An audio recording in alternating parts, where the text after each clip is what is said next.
এই মিয়াখেদা আন্দোলনটো ভুৱা এটা আন্দোলন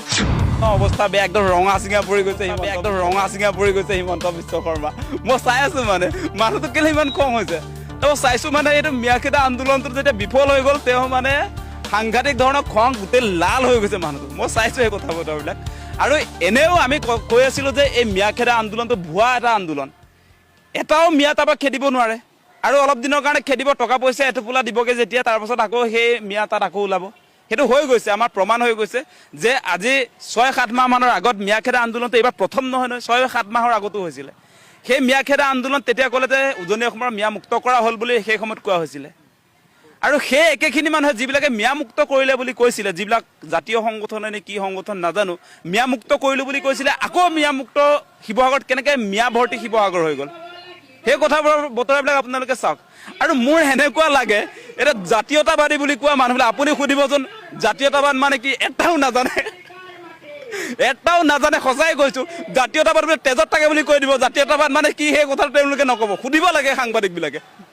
মানে তেওঁলোকৰ কথা বতৰাবিলাকৰ পৰাই প্ৰমাণ হৈ যায় আচলতে জাতীয়তাবাদ মানে কি মোৰ এই প্ৰশ্নটো হোৱাৰ পাছত তেওঁলোকে মোবাইলত আজি চাৰ্চ কৰিবগৈ জাতীয়তাবাদ মানে কি আচলতে গতিকে সেইটো ভুৱা জাতীয়তাবাদ সেই জাতীয়তাবাদটোৰ জৰিয়তে অসমবাসী ৰাইজ নাবাচে এইটোৰ জৰিয়তে আচলতে বিজেপি বাচিব 26ত জিকিব আৰু আমি দেখিছো দেই আপুনি এটা কথা চাওকচোন মিয়াখেদা আন্দোলন বিদেশী খেদা আন্দোলন বিদেশী সংগঠনে খেদিব লাগে নে চৰকাৰে খেদিব লাগে এতিয়া হিমন্ত বিশ্ব শৰ্মাৰ পুলিচ প্ৰশাসন ইমান যে ডাঙৰ এটা হেৰি আছে এতিয়া গৃহ বিভাগটো আছে সেই গৃহ বিভাগৰ মানুহবিলাকক আৰক্ষী প্ৰশাসনৰ মানুহবিলাকে কিয় মিয়া খেদিবলৈ নাযায় মিয়া খেদিবলৈ তেওঁ কাক পঠিয়াইছে দেখিছে নাই আপোনালোকে মানে সেই ভুৱা যে হয় চৰকাৰীভাৱে কিয় নকৰে বস্তুটো ভুৱা মানে চৰকাৰীভাৱে সেইকাৰণে হিমন্ত বিশ্ব শৰ্মাই নকৰে কথাটো বুজি লওক আপোনালোকে অসমবাসী ৰাইজ যে বহুত আৰ্মি মিলিটাৰী অসম পুলিচ আমাৰ বহুত গিজগিজে আছে অসমত তেওঁলোকে এঘৰ মানুহত গৈ তাত মিয়া খেদিবলৈ কিয় নাযায়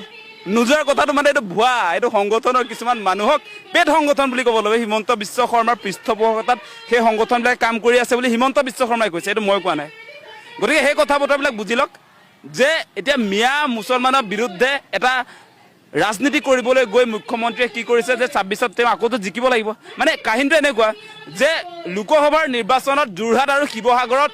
অৱস্থা বেয়া হৈ গ'ল বিজেপি চৰকাৰৰ অৱস্থাটো বেয়া হৈ গ'ল লোকসভা নিৰ্বাচনত গতিকে সেই